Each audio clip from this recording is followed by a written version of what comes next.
Haleluya, puji Tuhan. Shalom semuanya, umat Tuhan yang diberkati dimanapun saudara berada. Bapak, Ibu, saudara-saudari yang kekasih, terkhusus Jemaat GBI Bahasa Bandar Sandi Mentari Kot Kuala Lumpur, Malaysia. Shalom, apa kabar buat kita semuanya? Selamat bertemu kembali dalam kasih dan anugerah Tuhan. Amin, saudara. Kita percaya kalau hari ini kita masih bisa beribadah kepada Tuhan bersama-sama. Kita masih ada semua karena kasih dan kemurahan Tuhan. Amin. Oleh karena itu tidak lama-lama saudaraku, mari kita tundukkan hati kita di hadapan Tuhan. Sebelum kita mendengarkan firman Tuhan hari ini, kita mau berdoa. Mari kita berdoa. Bapa kami yang ada di sorga, Allah yang kami sembah, yang kami percaya, kami andalkan dalam Yesus Kristus Juru Selamat hidup kami. Kami bersyukur Tuhan buat anugerah-Mu yang besar, buat kesempatan yang masih Tuhan berikan kepada kami. Kalau hari ini kami masih ada dan kami masih bisa bersama-sama beribadah kepada Tuhan, memuji menyembah Tuhan, kami sadar semua itu karena cinta kasih Tuhan, semua karena kemurahan Tuhan. Terima kasih Tuhan Yesus buat segala keberadaan kami. Dan saat ini Tuhan, sebentar kami mau mendengarkan kebenaran firman-Mu, karena kami tahu firman-Mu adalah jawaban bagi seluruh hidup kami. Kami perlu firman Tuhan. Oleh karena itu mari Roh Kudus urapi kami semua, terlebih hamba. Berikan kami hikmat pengetahuan, pencerahan untuk memahami, mengerti tentang firman Tuhan. Bicara kepada kami Tuhan Yesus sudah kebenaran firman-Mu. Kami perlu firman Tuhan lebih dari segala-galanya. Kami cinta firman-Mu, kami haus, kami lapar. Firman-Mu yang hidup, yang menguatkan, meneguhkan iman percaya kami. Bahkan firman-Mu sanggup menyembuhkan, memulihkan hidup kami. Terima kasih Bapa di surga, kami tahu Kau ada di tempat ini. Ambil alih sebelumnya jam dan waktu ini, dari awal pertengahan sampai selesai. Berkati umat-Mu yang hadir lewat kebenaran firman-Mu, biar yang lemah dikuatkan, yang sakit disembuhkan, yang terbelenggu dibebaskan, yang bersusah hati dihiburkan, yang berdosa diampuni. Terima kasih Bapa. Kami buka hati kami siap diberkati oleh firman-Mu. Dalam nama Tuhan Yesus Kristus kami berdoa bersyukur. Semua kita yang percaya dan siap diberkati oleh firman Allah, sama-sama kita katakan amin. Amin, haleluya, puji Tuhan. Selamat bertemu kembali Bapak Ibu, saudara yang diberkati Tuhan. Saya percaya semua teman-teman, Bapak Ibu yang sudah hadir dalam ibadah kita hari ini adalah anak-anak Tuhan yang haus, rindu, lapar akan firman Tuhan. Amin saudara. Mari saudara yang diberkati Tuhan, setelah 1 minggu kita memperingati kematian dan kebangkitan Juru Selamat hidup kita, hari ini kita juga kembali mau mendengar firman Tuhan. Karena kita tahu firman Tuhan itu adalah sumber kekuatan kita. Firman Tuhan itu adalah sumber sukacita, damai sejahtera kita, bahkan sumber kehidupan kita. Amin saudara. Yang mengasihi Tuhan, yang mencintai firman Tuhan, sama-sama katakan amin, haleluya. Nah, hari ini saudara kita akan lihat kebenaran firman Tuhan dari kitab Efesus pasal yang keempat ayat 1 sampai ayat yang kelima saja. Saudara yang sudah membawa Alkitab boleh buka Alkitab saudara. Yang tidak boleh dengarkan firman Tuhan yang akan saya bacakan dari sini, dari kitab 1 Petrus. Kitab 1 Petrus pasal 4 ayat 1 sampai yang kelima. Demikian firman Tuhan, saya akan bacakan. Jadi karena Kristus telah menderita penderitaan badani, kamu pun harus juga mempersenjatai dirimu dengan pikiran yang demikian. Karena barang siapa telah menderita penderitaan badani, ia telah berhenti berbuat dosa. Supaya waktu yang sisa jangan kamu pergunakan menurut keinginan manusia, tetapi menurut kehendak Allah. Sebab telah cukup banyak waktu kamu pergunakan untuk melakukan kehendak orang-orang yang tidak mengenal Allah. Kamu telah hidup dalam rupa-rupa hawa nafsu, keinginan kemabukan, pesta pora, perjamuan, minum, dan penyembahan berhala yang terlarang. Sebab itu mereka heran bahwa kamu tidak turut mencemplungkan diri bersama-sama mereka di dalam kubangan ketidaksenonohan yang sama dengan mereka yang sama, dan mereka memfitnah kamu. Tetapi mereka harus memberi pertanggungan jawab kepada Dia yang telah siap sedia menghakimi orang yang hidup dan yang mati. Amin. Puji Tuhan. Demikian pembacaan firman Tuhan yang singkat hari ini saudaraku. Nah, saya berikan tema kita hari ini, segala sesuatu ada waktunya. Amin. Kitab Pengkhotbah berkata bahwa segala sesuatu ada waktunya. Ada waktu untuk beristirahat, ada waktu untuk bekerja, ada waktu untuk jalan-jalan, ada waktu untuk shopping, ada waktu untuk melakukan segala sesuatu. Amin, saudara. Nah, hari ini kita mau melihat apa kata firman Tuhan tentang waktu yang Tuhan percayakan, yang Tuhan berikan kepada saya dan saudara yang masih ada di muka bumi ini. Nah, di ayat 1 dikatakan begini, jadi karena Kristus telah menderita penderitaan badani, fisik ya, kamu pun harus juga mempersenjatai dirimu dengan pikiran yang demikian.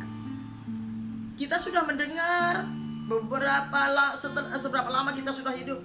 Bahkan dari minggu kemarin memperingati Paskah, saudara, Paskah kita, bagaimana kita sudah melihat, menyaksikan dari tahun ke tahun, mendengarkan bagaimana begitu besar penderitaan dan pengorbanan Kristus. Semua dosa dan kutuk-kutuk kita ditanggungkan ke tubuh Yesus, dan Dia yang harus memikulnya semuanya di atas kayu salib. Bahkan sebelum Dia disalibkan, Dia sudah turun ke bumi ini untuk menebus saya dan saudara. Nah, di sini dikatakan di kitab 1 Petrus ini pasal 4 ini dikatakan, jadi karena Kristus telah menderita penderitaan badani. Yesus sudah menanggung penderitaan badani secara fisik untuk keselamatan kita, untuk masa depan kita, saudara. Dia sudah menderita penderitaan badani. Kamu pun harus mempersenjatai dirimu dengan pikiran yang demikian. Artinya firman Tuhan ini berkata kepada saya dan saudara, karena Kristus sudah berkorban, menderita, tersiksa secara fisik, secara badani. Nah, kita sebagai orang-orang pilihannya, kita sebagai pengikutnya yang mengaku percaya Yesus, yang mengaku kita anak-anak Tuhan, umat pilihan Allah, begitu ya kan.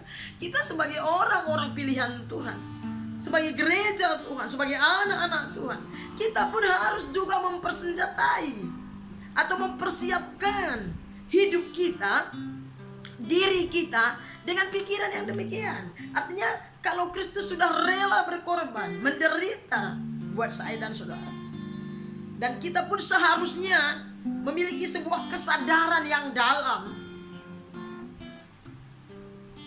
untuk selalu rela berkorban.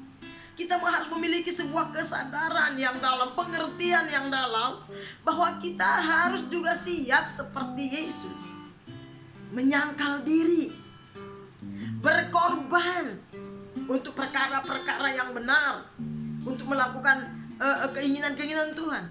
Itu sebagai, kalau kita lakukan itu, itulah sebagai tanda penghormatan dan penghargaan kita atas pengorbanan dan cinta kasih Tuhan kepada kita, atas penderitaan yang Yesus tanggung untuk menebus dosa kita, untuk menyelamatkan jiwa kita, untuk membebaskan kita dari segala kutuk dosa dan belenggu-belenggu dosa. Amin, saudara.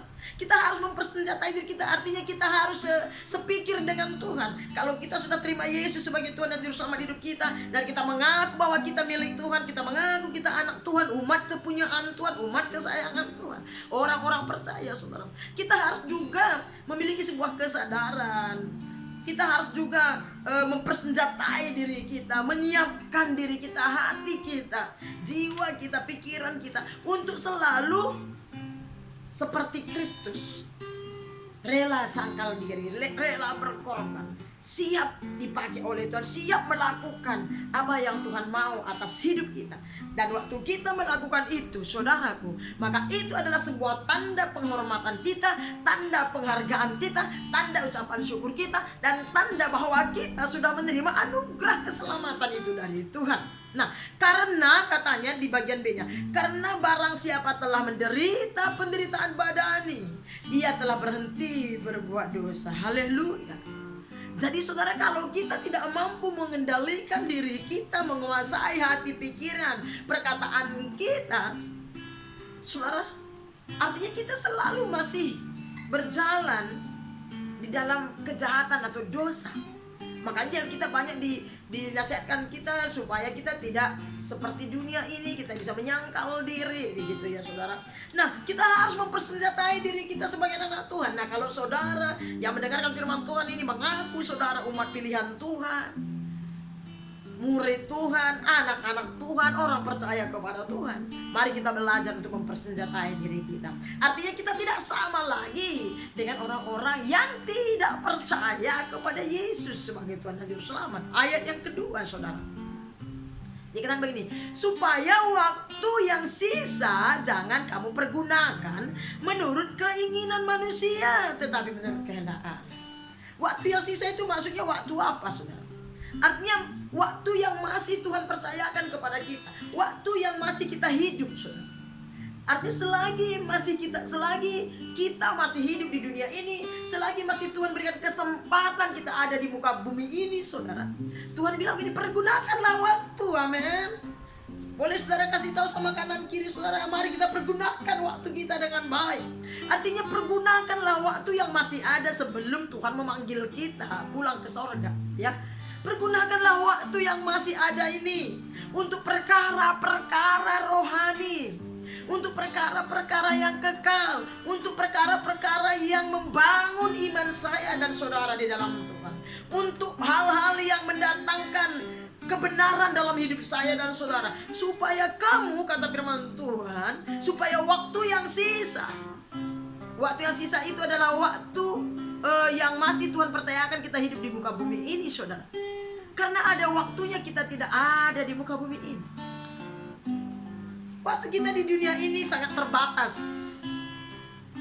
Tidak selama-lamanya kita ada di muka bumi ini. Bukan menakut-nakuti, saudara, tapi lambat tapi pasti kita tidak akan ada di muka bumi ini. Tidak selamanya kita ada di dunia ini. Tidak selamanya kita memiliki nafas ini. Ada waktunya kita akan meninggalkan dunia yang tidak pasti ini, dunia yang penuh dengan kejahatan ini, dunia yang penuh dengan tipu muslihat ini, dunia yang penuh dengan kebohongan ini, saudara. Dunia yang sangat menyakitkan ini. Di dunia ini tidak pernah ada keadilan, ya. Supaya waktu yang sisa, artinya setiap kali ada waktu, artinya berikan waktu, luangkan waktu untuk mengerjakan perkara-perkara yang benar, untuk perkara-perkara yang berkenan di hadapan Allah. Pergunakan setiap waktu yang ada, bahkan berikanlah waktu yang terbaik. Kerjakanlah, lakukanlah hal-hal yang berkenan kepada Allah, hal-hal yang membangun iman kita, hal-hal yang membawa kita lebih dekat kepada Tuhan. Berikan waktu. Saudara, Tuhan sangat baik dan adil.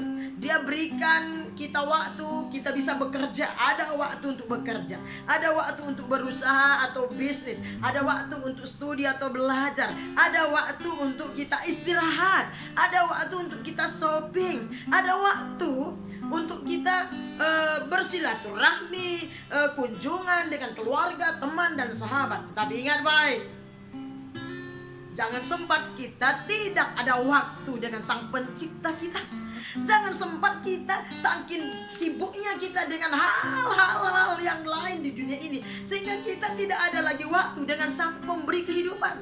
Kita tidak ada lagi waktu dengan Sang Pemberi nafas, Sang Pemberi kesehatan dan kekuatan, Sang Pemelihara jiwa kita, bahkan Sang Penebus dosa kita, Sang Juru Selamat kita. Jangan sempat kita tidak ada waktu. Tidak salah kita bekerja, waktu bekerja kita bekerja. Tidak salah waktu kita shopping atau enjoy, saudara. Tetapi semuanya itu akan menjadi sia-sia, dan semuanya itu akan sangat membahayakan jikalau kita tidak memberi waktu kepada Tuhan. Makanya Petrus bilang ini, supaya waktu yang sisa jangan kamu pergunakan menurut keinginan daging manusia. Nah, saya dan saudara masih manusia, keinginan kita sebagai manusia itu sangat terlalu banyak. Sering sekali ya, mulai dari bangun tidur sampai tidur malam, saudara, kita mengakhiri aktivitas kita ya, seakan-akan kita sibuk sehingga kita tidak ada waktu untuk bersekutu dengan Tuhan. Tidak ada waktu untuk membaca merenungkan firman Allah yang sumber kehidupan kita. Tidak ada waktu untuk memuji menyembah Tuhan. Kita bahkan tidak ada waktu untuk beribadah. Bahkan kita tidak ada waktu untuk melayani pekerjaan Tuhan. Padahal waktu-waktu yang kita kerjakan sepanjang hari itu tidak membawa kepada kehidupan yang kekal. Itu tidak menyukakan hati Tuhan. Padahal kita ada waktu yang akan meninggalkan bumi ini, dan kita harus bertemu dengan siapa? Kita harus bertemu dengan Sang Pencipta. Mari tingkatkan kesadaran kita, renungkan, tanya diri kita masing-masing, berapa jam kita berikan waktu kita setiap hari kepada Tuhan. Coba introspeksi diri kita masing-masing. Apa sih yang kita lakukan dari hari ke hari, bulan ke bulan, tahun ke tahun? Kalau kita buat surveinya ya, berapa persen kita memiliki waktu dengan Tuhan? Sangat mengerikan. Kalau sempat kita sebagai anak Tuhan tidak punya waktu dengan Tuhan. Dengan teman kita ada waktu, dengan pekerjaan kita ada waktu. Bekerja, yes, harus bekerja. Shopping kita ada waktu, cerita-cerita kita ada waktu, jalan-jalan kita ada waktu, nonton-nonton kita ada waktu, pacaran kita ada waktu, dengan keluarga kita ada waktu. Tetapi saudara, dan seterusnya ya, dengan Tuhan sering sekali kita merasa tidak ada waktu. Bahaya sekali. Mari lewat kebenaran firman Tuhan. Mari kembali menyadari hal itu. Tanya diri kita, berapa banyak waktu yang kita berikan kepada Tuhan, yang memberikan kita waktu. Kalau Tuhan sudah tidak memberikan lagi kesempatan waktu buat kita, maka kita juga akan selesai, saudara. Dan selama-lamanya, supaya waktu yang sisa, waktu yang ada, jangan kamu pergunakan untuk keinginan manusia. Jangan semua waktu yang Tuhan percaya kepada kita, kita gunakan untuk keinginan daging kita, kemauan kita, bahkan kemauan dunia ini. Tetapi menurut kehendak Allah. Saudara, saya selalu berkata dari dulu bahwa belajar invest di kerajaan surga. Karena harta kita yang sesungguhnya bukan apa yang kita lakukan untuk hal sementara. Harta kita sesungguhnya adalah waktu kita memberikan waktu kepada Tuhan. Tapi jujur, sebagai manusia, sering sekali kita merasa tidak ada waktu dengan Tuhan. Bahkan ibadah 2 jam itu terlalu lama kita rasa. Bangun pagi kita buru-buru melakukan segala sesuatu. Padahal kalau Tuhan tidak bangunkan kita di pagi hari, atau kalau Tuhan tidak membuat kita sehat di pagi hari, kita tidak bisa berbuat apa-apa. Kalau orang sakit, pikirannya cuma sehat supaya jangan mati, saudara. Tetapi setelah sehat, apa yang dia pergunakan di waktu-waktu yang Tuhan percaya. Tuhan sangat terlalu baik. Saya mau beritahu, sudah lebih 1 tahun pandemi corona. Saya mau beritahu, jujur saya juga, kalau bukan karena anugerah Tuhan, mungkin kita sudah salah satu terpapar COVID-19, dan bisa jadi kita tidak lagi ada di Indonesia ini. Tapi kita bersyukur kalau hari ini kita ada semua karena seizin Tuhan. Oleh karena itu mari berikan waktu untuk Tuhan, luangkan waktu untuk Tuhan, berikan waktu yang terbaik untuk Tuhan, karena Tuhan sudah berikan yang terbaik buat saya dan saudara. Jangan gunakan waktu kita untuk hal-hal yang sia-sia, yang tidak ada juntrungannya, yang tidak menjanjikan sebuah kehidupan yang sesungguhnya.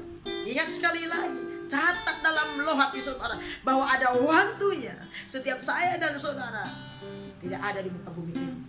Saudara tahu 1 Korintus pasal yang ke-15 ayat 19 berkata, kalau di dalam kehidupan sekarang ini saja kamu percaya kepada Yesus. Mari kita buka 1 Korintus 15 supaya saudara bisa baca. 1 Korintus pasal yang ke-15 ayat 19 saya akan bacakan buat kita semua.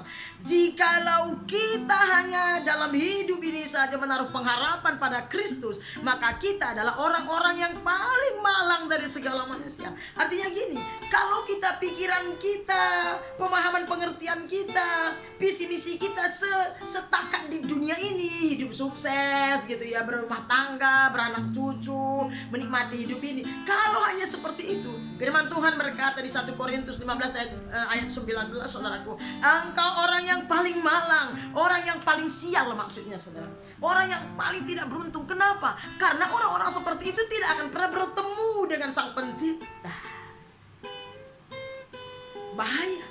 Oleh karena itu 1 Petrus menasihati kita pasal 4 ini, supaya waktu yang sisa jangan kamu pergunakan menurut keinginan daging, tapi menurut kehendak Allah. Artinya mari kita mengerjakan apa yang menyukakan hati Tuhan, sambil kita bekerja, sambil kita berusaha, sambil kita studi, sambil kita bisnis. Saudara, kita tetap memberikan waktu dengan Tuhan, karena Dialah Sang Pemberi kehidupan, Sang Pemberi waktu buat saya dan saudara. Jangan pernah menggunakan, mari bertobat, jangan lagi gunakan waktu kita untuk hal-hal yang sia-sia, yang tidak membangun iman saya dan saudara, yang tidak mendatangkan hal-hal yang kehidupan, hal-hal yang akan yang membawa kita kepada Tuhan. Bukan nggak boleh kita bermain-main, yang penting jangan main-main dengan dosa. Jangan habiskan waktu kita untuk perkara-perkara dunia ini.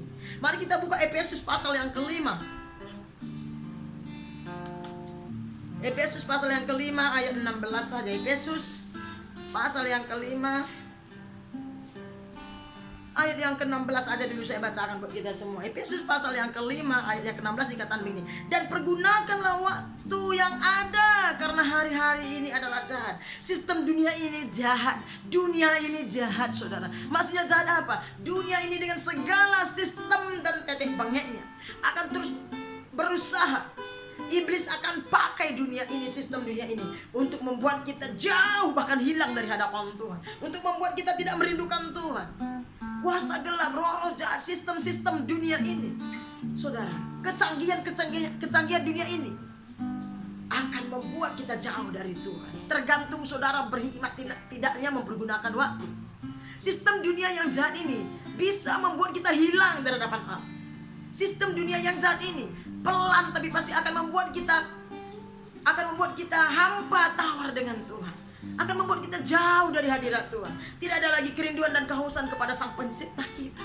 Padahal kita sudah menerima anugerah keselamatan ini. Makanya di kitab Efesus dia bilang, dan pergunakanlah waktu yang ada, karena hari-hari ini adalah jahat. Maksudnya sistem dunia ini jahat. Hati-hati, berhikmat, sadar saudara. Dan ayat 17 dia bilang ini, sebab itu jangan kamu bodoh. Ini bodoh maksudnya bukan bodoh gak tahu matematika. Artinya berhikmatlah, sadarlah, gitu ya. Jangan kamu bodoh, tetapi usahakanlah supaya kamu mengerti kehendak Tuhan. Usahakan supaya kita mengerti keinginan Tuhan atas hidup kita. Untuk apa kita ada di muka bumi ini? Kenapa kita ada di muka bumi ini? Dan apa tujuan kita hidup di dunia ini? Dan apa panggilan Tuhan buat kita sebagai manusia, sebagai anak-anak Tuhan? Bahkan dikatakan ayat 18 begini, janganlah kamu mabuk oleh anggur, karena anggur menimbulkan hawa nafsu, tetapi hendaklah kamu penuh dengan Roh Kudus. Anggur ini berbicara roh dunia ini. Jangan mabuk dengan situasi dunia ini. Jangan terikat dan terbelenggu dengan sistem-sistem kecanggihan dunia ini. Bukan gak boleh. Jangan mabuk. Ada orang, contohnya misalkan, ada orang minum minuman mabuk tapi gak sampai mabuk. Nggak, mabuk itu artinya kita dikuasai oleh sistem dunia ini.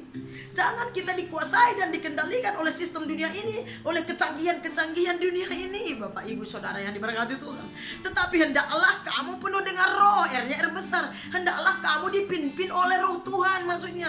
Hendaklah kita dikendalikan, hati, hidup, pikiran, perkataan kita, biarlah dikendalikan oleh firman Tuhan, oleh hadirat Allah. Sekalipun kita ada di dunia yang penuh dosa dan tidak pasti ini.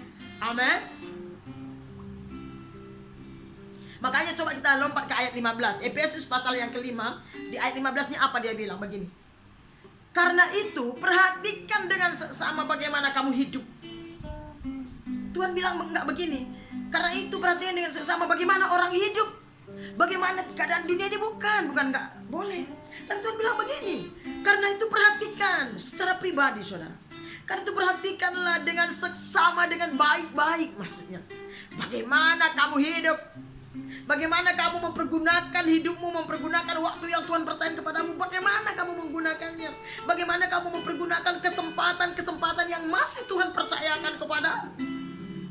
Jangan seperti orang bebal, tetapi seperti orang arif. Apa maksudnya jangan seperti orang bebal? Jangan seperti seorang pemberontak. Jangan seperti orang-orang yang tidak tahu berterima kasih. Jangan seperti orang-orang yang tidak mengenal Allah, yang tidak percaya kepada Sang Pencipta, yang tidak percaya kepada Allah yang hidup, yang menciptakan langit dan bumi. Jangan seperti orang bebal, tetapi dia bilang seperti orang arif. Siapa itu orang arif? Kalau menurut pendapat saya, seperti orang-orang yang dengar-dengaran dengan Tuhan. Hiduplah seperti anak-anak Allah. Yang dinamakan anak Allah itu dia taat kepada Allah, makanya dikatakan anak. Hidup seperti bapaknya. Amin saudara. Maka dengan pergunakan waktu yang ada, karena hari ini jahat. Sebab itu jangan bodoh.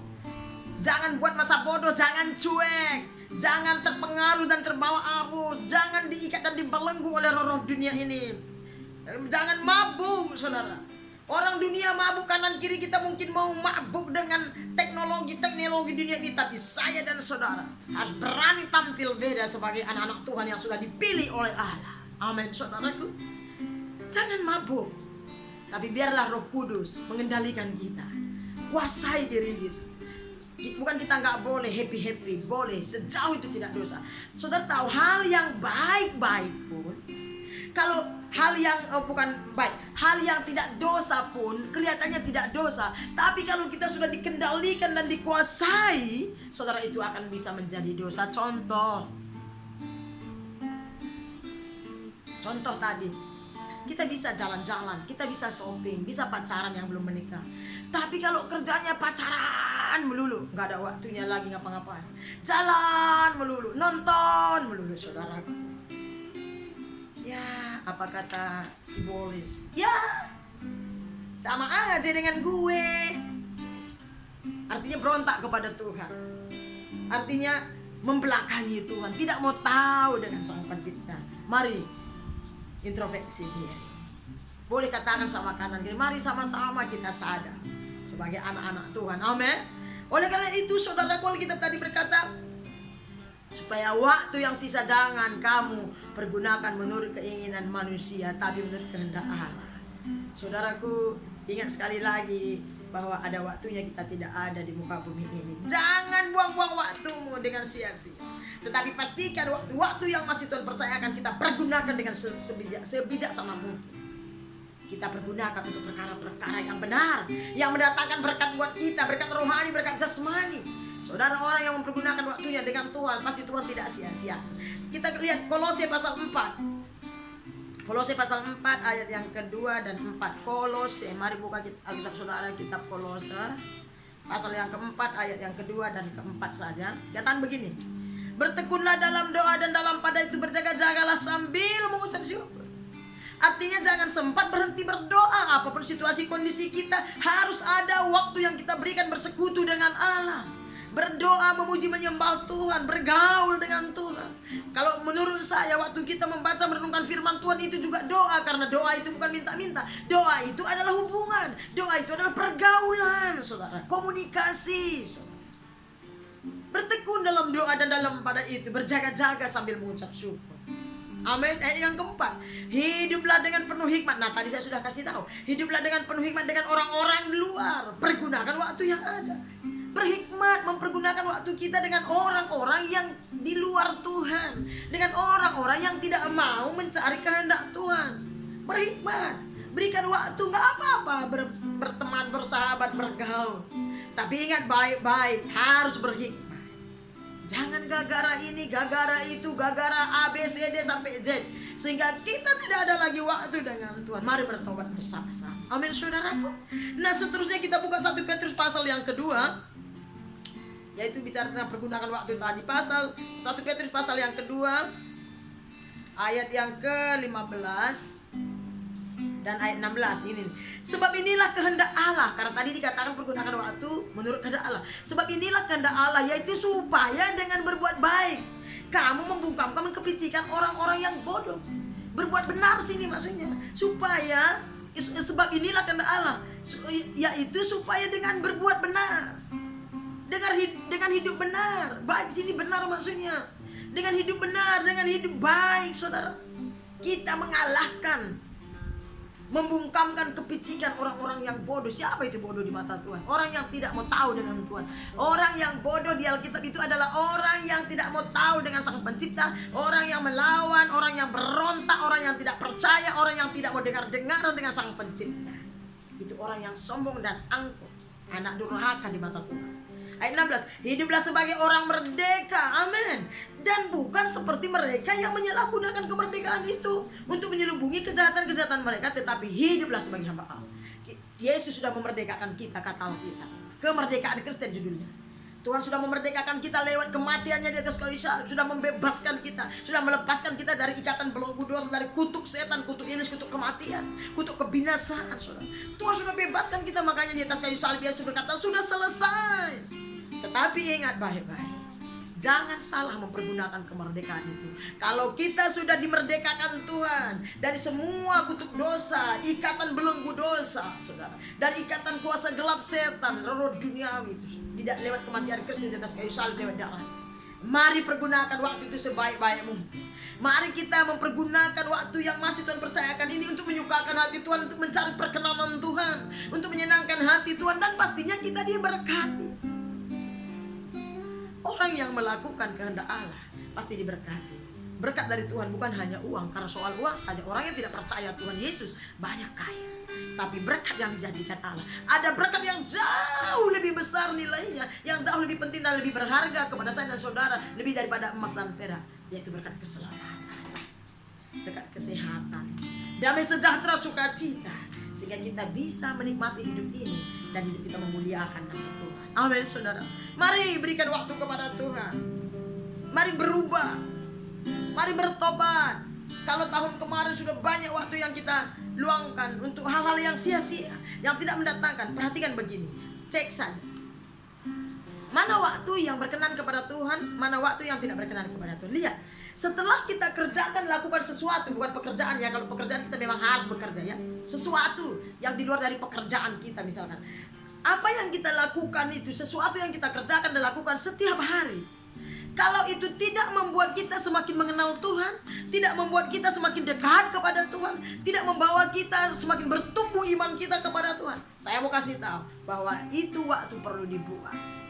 Oh, saya perlu dihibur, saya perlu hiburan dan sukacita. Saya mau beritahu, tidak salah kita cari hiburan, yang penting tidak bertentangan dengan firman Tuhan. Kedua, kalau menurut saya, justru orang-orang yang mencari Tuhan, justru orang-orang yang pergunakan waktunya dengan Tuhan, dia sudah dihibur terlebih dahulu.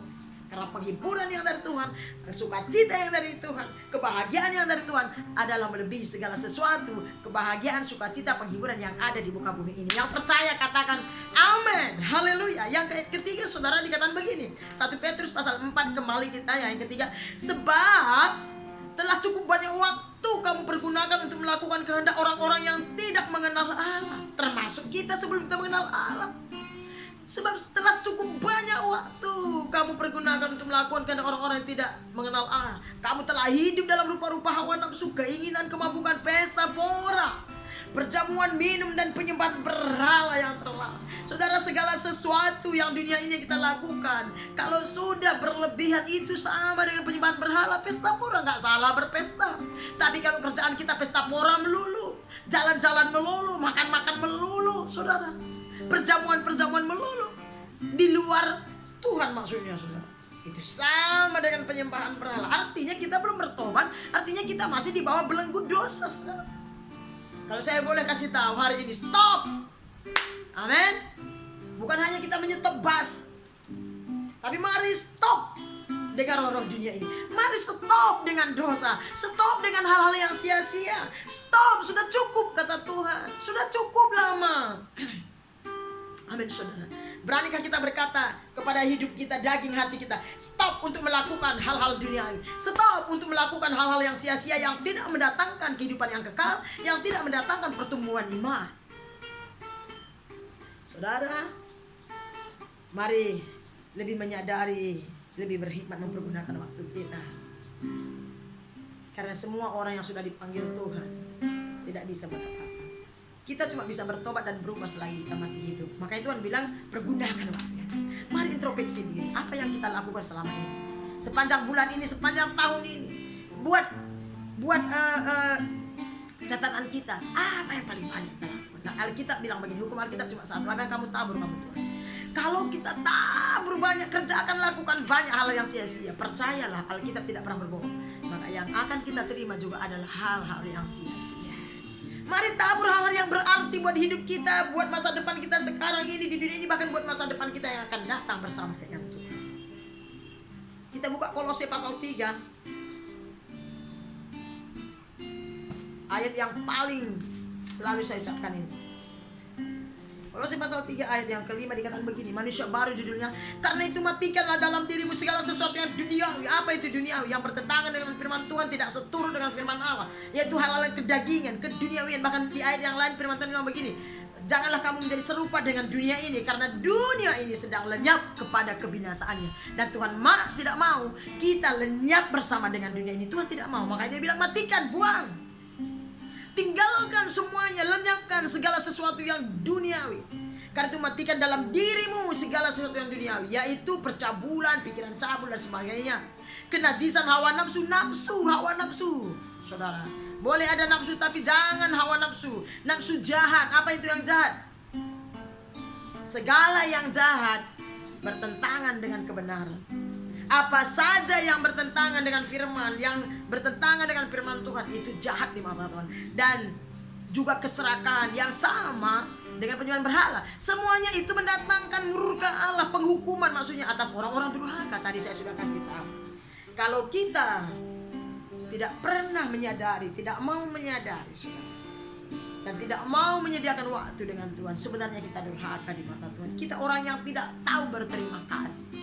Kenapa? Karena Tuhan yang memberikan kita waktu, Tuhan yang memberikan kita kesempatan untuk hidup, Tuhan yang memberkati hidup kita, memberikan kita kesehatan, kekuatan, hikmat, kebijaksanaan Tuhan. Tetapi kita tidak mau berikan waktu untuk Dia. Nah, ayat 7 dia bilang, dahulu kamu juga melakukan hal itu ketika kamu hidup di dalamnya. Artinya sebelum kita percaya Tuhan Yesus. Tetapi sekarang buanglah semuanya ini, yaitu marah, geram, kejahatan, fitnah, dan kata-kata kotor yang keluar dari mulutmu. Jangan lagi kamu saling mendustai, karena kamu telah menanggalkan manusia lama serta kelakuan. Ada banyak waktu kadang-kadang kita pergunakan bukan untuk memuji menyembah Tuhan. Kadang ada banyak waktu yang kita pergunakan bukan untuk bersaksi tentang cinta kasih Tuhan, kebaikan Tuhan. Ada banyak waktu kita pergunakan bukan untuk memberitakan Injil, bukan untuk bersaksi, bukan untuk fellowship di dalam Tuhan. Tapi ada banyak waktu kita pergunakan cemooh, gosip, memikirkan hal-hal dunia ini, melakukan hal-hal yang tidak disukai oleh Tuhan. Makanya dikatakan itu adalah sama dengan penyembahan berhala yang mendatangkan murka Allah, yang mendatangkan penghukuman Allah, saudara. Stop dengan dunia ini. Maksudnya hal yang dunia yang bertentangan dengan Tuhan. Mari stop membuang-buang waktu yang sia-sia. Mari stop mengerjakan perkara-perkara yang tidak mendatangkan kehidupan yang kekal, yang tidak mendatangkan pertumbuhan iman saya dan saudara. Nah, dikatakan ini, kamu telah hidup di dalam rupa-rupa hawa nafsu. 1 Petrus tadi ya, saudara. Keinginan, kemabukan, pesta pora, perjamuan, minum, dan penyembahan berhala yang terlarang. Sebab itu mereka heran bahwa kamu tidak turut mencemplungkan diri bersama-sama mereka di dalam kubangan ketidaksenonohan yang sama dengan mereka memfitnahkan. Yang sama dan mereka memfitnahkan. Dengar baik-baik. Segala sesuatu ada konsekuensinya. Waktu kita mengambil keputusan untuk berjalan dengan Tuhan, untuk lebih mengutamakan kehendak Allah, saudara jangan heran akan ada orang-orang yang akan menghina, mengejek saudara dan sebagainya. Tetapi biarlah itu tidak menjadi penghalang kita. Dan ingat baik-baik, tidak ada seorang pun yang bisa menghalangi kita maju bersama Tuhan. Tidak ada seorang pun di dunia ini, termasuk setan dan manusia siapapun, yang bisa menghalangi perjalanan iman kita bertumbuh bersama Tuhan, kecuali diri kita sendiri. Hanya kita yang bisa menyetop hubungan kita dengan Tuhan. Hanya kita yang bisa memberhentikan hadirat Tuhan dalam hidup kita, membuat kita tidak rindu, haus, lapar kepada Tuhan. Hanya kita, tidak ada yang lain. Oleh karena itu, biarlah lewat kebenaran firman Tuhan ini, mari kita membangkitkan semangat kita sesuai dengan kebangkitan Kristus yang baru 1 minggu kita lalui, saudara. Biarlah kiranya kebangkitan Kristus dari antara orang mati membangkitkan semangat gairah kita berjalan bersama Tuhan, membangkitkan kesetiaan kita, semangat kita, membangkitkan iman percaya kita. Karena waktu Yesus mati, dikuburkan, yang dikuburkan itu adalah tubuh berdosa kita yang ditanggung oleh Yesus. Manusia lama kita yang dibebankan kepada tubuh Kristus, saudara. Mari bangkit bersama Tuhan. Mari bergairah bersama Tuhan. Karena hari-hari ini jahat. Dan kita tidak tahu kapan Tuhan akan menjemput kita. Mari lebih memotivasi diri kita masing-masing. Mari lebih mengerjakan hal-hal yang rohani. Dan saya percaya, seturut firman Tuhan, orang-orang yang bekerja, orang-orang yang bergairah dalam Tuhan, pasti diberikan Tuhan semangat, gairah, sukacita. Janji Tuhan pasti digenapi atas kita. Mari cek hidup kita. Jangan sempat waktu yang sisa ini kita pergunakan untuk keinginan-keinginan daging. Ingat, daging kita ini kalau kita mati, saudara, akan jadi tanah. Tetapi roh kita, spirit kita, kalau kita beri makan, kalau kita pelihara di dalam Tuhan, maka spirit itu, roh itu akan naik kepada Bapa di surga. Amin, saudaraku. Ingat baik-baik, segala sesuatu ada waktunya. Dan satu lagi, ada waktunya. Kita di muka bumi ini, waktu kita di dunia ini sangat terbatas. 70, 80, 12, 90 atau 100 tahun. Setelah itu kita akan berhadapan sama pencipta. Apa apa yang harus kita bawa. Adakah waktu yang terbaik kita berikan kepada Tuhan? Amin, saudaraku. Saya tidak banyak menyampaikan firman Tuhan. Sampai sini saja pemberitaan firman Tuhan. Saudara, sebelum kita tutup untuk meresponi firman Tuhan, mari kita angkat satu pujian di hadapan Tuhan dengan segenap hati, dengan hati yang berkomitmen, dengan mata yang tertuju kepada Allah. Biarlah ini menjadi pengakuan kita yang akan kita kerjakan, yang akan menjadi komitmen kita untuk menjalani hari-hari kita bersama Tuhan. Sehingga saudara yang sudah selama ini tidak ada lagi waktu dengan Tuhan, mungkin sudah lama tidak melayani, mungkin sudah tidak setia lagi beribadah, mari bangkit lewat kebangkitan Kristus. Mari bangkitkan semangat kita, saudara. Mari kita berikan waktu kepada Tuhan. Kita angkat satu pujian ini, ajar kami Tuhan. Ajar kami Tuhan menghitung hari-hari,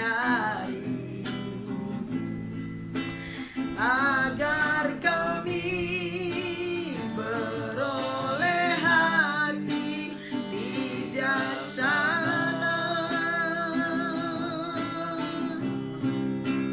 Ajar kami Bapa hidup dalam jalan-Mu, agar semua rencana-Mu digenapi. Dari awal katakan, ajar kami Tuhan, ajar kami Tuhan menghitung hari-hari, agar kami beroleh hati bijaksana. Ajar kami Bapa hidup dalam jalan-Mu, agar semua rencana-Mu digenapi. Katakan, mulialah nama-Mu Tuhan, mulialah nama-Mu Tuhan, dan ajaib jalan-Mu.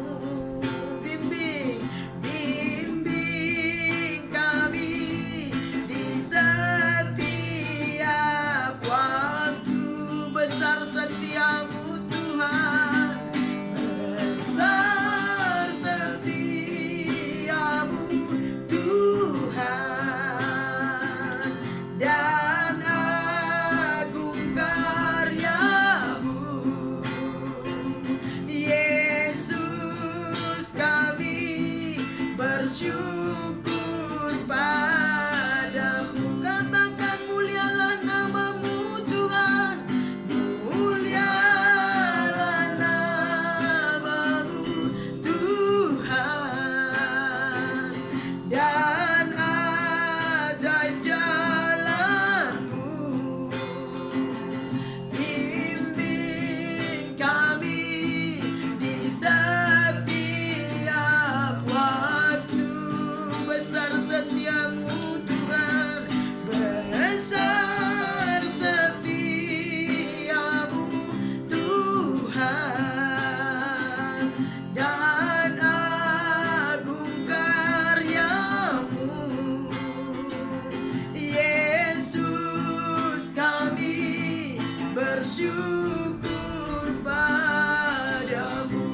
Yesus, Yesus, kami bersyukur padamu. Yesus, Yesus, kami bersyukur padamu. Haleluya.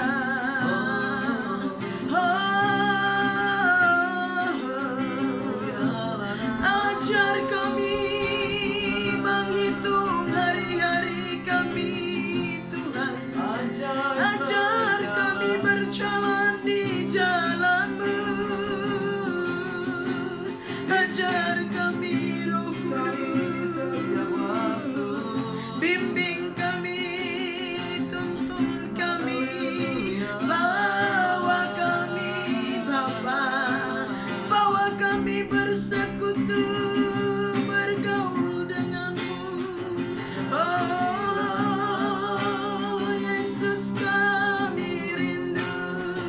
kami haus, kami lapar. Haleluya, ini hidup kami, ini hati kami serahkan kepadamu. Haleluya, biar hidup kami menyukakan hatimu. Ajar kami menggunakan waktu yang masih kau percayakan. Ajar kami mempergunakan waktu yang masih kau berikan Tuhan. Ajar kami menggunakan waktu kami untuk hal yang berkenan, menyukakan hatimu Bapa. Haleluya, haleluya. Shikara lama ya rabashana, sinara lama ya rama shera lama ya rabashande. Oh, shidirian dalam kami bersyukur Tuhan. Terima kasih Bapa buat anugerah-Mu yang besar bagi kami. Terima kasih buat hidup kami. Terima kasih buat kesempatan yang masih Kau berikan Tuhan. Ajar kami mengerti isi hati-Mu. Ajar kami menyenangkan hati-Mu Tuhan. Hidup kami milik-Mu, hidup kami kepunyaan-Mu. Shikara lama ya rabashande, lama ya rabashande. Shidara lama ya rama, kira lama ya rabashande. Ini hidup kami Tuhan Yesus. Tidak ada satupun yang bisa kami sembunyikan dari hadapan-Mu Bapa. Firman-Mu berkata, mata-Mu menjelajah di seluruh bumi, memperhatikan anak-anak manusia. Itu kami yang ada di dalam. Tidak ada yang dapat kami sembunyikan. Kau melihat hidup kami siang dan malam. Engkau mengetahui apa yang kami kerjakan, lakukan dari hari ke hari, bulan ke bulan, tahun ke tahun. Engkau melihat Tuhan pikiran kami, perbuatan, tingkah laku kami. Bahkan setiap waktu yang kami kerjakan, apakah yang kami lakukan itu hal-hal yang sia-sia, hal-hal yang jahat, yang dosa, yang bertentangan dengan firman-Mu, atau hal-hal yang menyukakan hati-Mu. Ajar kami Tuhan Yesus. Ini kami anak-anak-Mu, hamba-hamba-Mu. Ajar kami, bawa kami, bimbing kami Roh Kudus. Ampuni kami Bapa atas segala kejahatan kami, atas segala waktu yang sia-sia yang kami kerjakan, yang tidak mendatangkan kehidupan kekal, yang tidak mendatangkan pertumbuhan iman kami. Ampuni kami atas keterpengaruhan kami dengan sistem dan cara-cara dunia dan kecanggihan dunia ini, sehingga kami jauh dari hadirat Tuhan, sehingga kami hilang kesukaan dengan Tuhan, hilang semangat gairah dari Tuhan, karena kami sudah meninggalkan hadirat-Mu Tuhan. Terima kasih Yesus, materaikan firman-Mu dalam hati kami. Kami terima anugerah pengampunan-Mu hari ini. Lewat kebenaran firman-Mu kami dikuduskan, dibaharui Tuhan Yesus. Berkati umat-Mu Bapa dimanapun mereka berada, terkhusus Jemaat GBI Bandar Sari Mentari Kuala Lumpur Malaysia.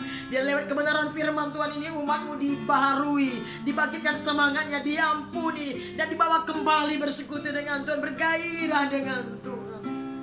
Biar yang lemah Kau kuatkan hari ini, hamba berdoa Tuhan. Yang sakit sembuh lihat firman-Mu dan hadirat-Mu. Yang jatuh Kau angkat Tuhan. Yang buta rohani celikan, yang sudah menjauh Kau tarik kembali. Yang bersusah hati Kau hibur. Terpuji termulia nama-Mu, hamba-Mu terbatas. Ini doa dan ucapan syukur kami, kemuliaan bagi Tuhan. Dalam nama Yesus, hamba selesai, tapi Roh Kudus tidak selesai. Dalam nama Yesus kami berdoa bersyukur. Haleluya. Amin. Amin.